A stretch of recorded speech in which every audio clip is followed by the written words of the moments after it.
नमस्कार, मैं हूँ श्रेया वासुदेवा और आप देख रहे हैं जनता संवाद। उत्तर प्रदेश के पूर्व मुख्यमंत्री और बहुजन समाज पार्टी की प्रमुख मायावती ने सोमवार को एक जनसभा में कहा कि प्रदेश में मौजूदा बीजेपी सरकार में पिछड़े और दलितों को आरक्षण का पूरा लाभ नहीं मिला है।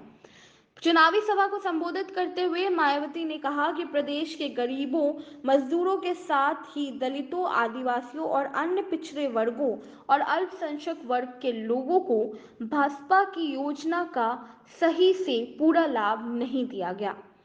इस जनसभा में प्रयागराज के अलावा कुशाभी, प्रतापगढ़ और फतेहपुर जिले से लोग भारी संख्या में बसपा के झंडे लेकर पहुंचे थे, जिसमें बुजुर्ग और महिलाएं भी शामिल थीं।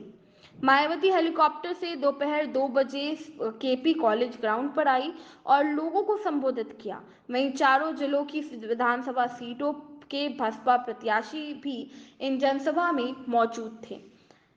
भाजपा प्रमुख ने समाजवादी पार्टी पर निशाना साधते हुए कहा कि सपा की सरकार में गुंडे, बदमाशों, माफियों, अजरतक तत्वों और सरेआम लूट खसमोट करने और दंगे फसाद करने का वालों का ही राज है।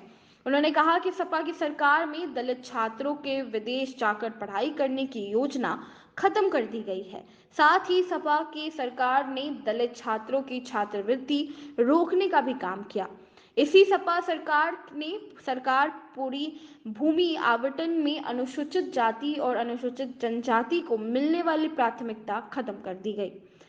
भारत के आजाद होने के बाद केंद्र और ज्यादातर प्रदेशों में कांग्रेस की सरकार रही। उन्होंने कहा कि अपनी गलत नीतियों के कारण वह पार्टी अन्य प्रदेशों के साथ ही उत्तर प्रदेश के में सत्ता से बाहर हो गई। उन्होंने कहा कि कांग्रेस पार्टी जब सत्ता पर काबिज होती है और उसके अच्छे दिन होते हैं तो उसे दलितों के विकास का काम याद नहीं आता।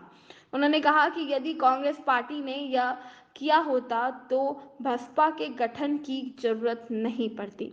उन्होंने कहा कि कांग्रेस के बाद सपा और बीजेपी की सरकार में प्रदेश की जनता ज्यादातर मामलों में दुखी रही है।